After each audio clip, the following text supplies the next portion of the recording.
Now, the Kenyan authorities said the outcome of a presidential election would not be compromised by the failure of the electronic voting count technology that has left the nation in the dark about the results 3 days after the poll.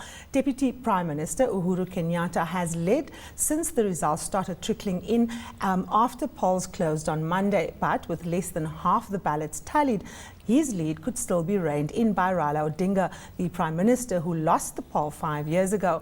That could set the stage for a runoff in April, which might prolong the uncertainty further. Joining us now on the line from Nairobi to discuss the state of affairs on the ground is business journalist Duncan Miriri. He's from Reuters East Africa correspondent. Duncan, you are at the final counting centre. Take us through what portion of the vote has been tallied and whether the people in the lead, as we've explained in the introduction, whether that is still the case. Hi there, Karima. Yeah, I think more than half of the votes cast, I think we are just over 6 million, have been counted so far, and that represents 132 constituencies from a total of 290 constituencies countrywide. Now, the thing about the number, the way the numbers are looking, the race has come down to the two front contenders that people have been talking about all along.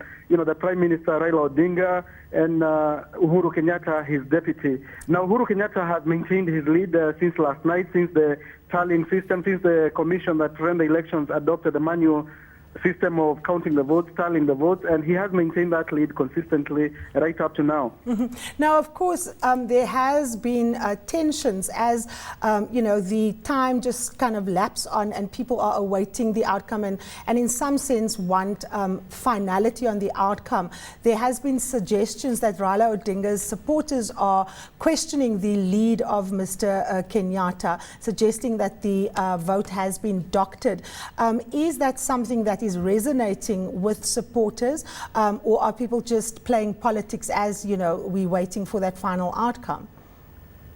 It's very hard to say at the moment. What we can say at this moment, Karima, is that we know the coalition for reforms and democracy, the one that Raila Odinga ran on, has come forward and addressed a media conference demanding that the tallying of the results that's going on here, that there's a lot of security in this city at the moment. You can hear a helicopter overflying the tallying center, and that just goes to show the level of security that is, you know, that the authorities have put in place for this exercise, probably because the memories of what happened the last time Kenya had an election are still fresh on many people's minds. Now, what we can say about the position of Raila Odinga's coalition is that if there are any disputes, I think according to the law, if there are any disputes, I think it is the Supreme Court that will have a say on it. What we do know is that his supporters obviously are disappointed by the fact that he's not in the lead. We do know that the commission, the Electoral Commission Chairman Isaac Hassan, has addressed the press here at the tallying center about half an hour ago, or about an hour ago. You know, and he said the tallying exercise will continue, and he, you know, and he said what they are doing is within their constitutional mandate and it is lawful.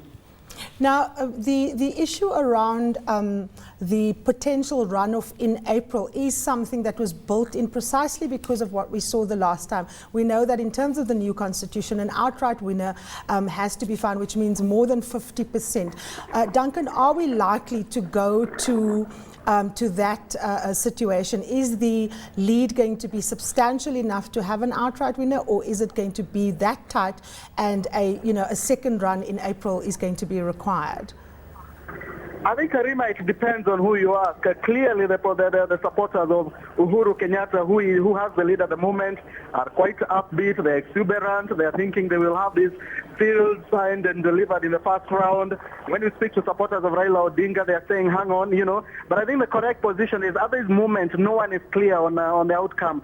The Electoral Commission Chairman himself reiterated that point, saying not even him, not even the commissioners of the Electoral Body have any idea how the results will pan out.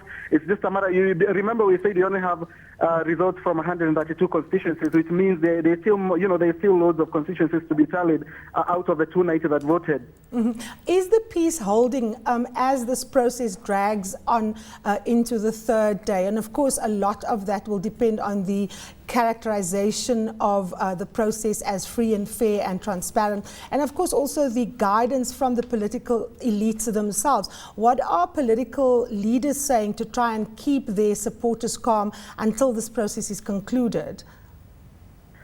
Well, I think the peace is holding, but beneath the people trying to go about their normal businesses as they await the results. I think there is an underlying level of tension, not tension really, but anxiety as people look forward to these results, which we expect to come in at some point, either in the course of this night, according to the Electoral Commission chairman, either tonight or tomorrow morning, like he had said yesterday. Well, I think the politicians aren't saying much. I think everybody is glued to their TV screens awaiting these results, but also remember that this country was traumatized during the last election when there was post-election violence. So we are seeing a lot of concerted efforts by various stakeholders, from the media, ordinary citizens posting messages of peace on Twitter and that kind of thing. Even the church has come forward, to ask people to be peaceful.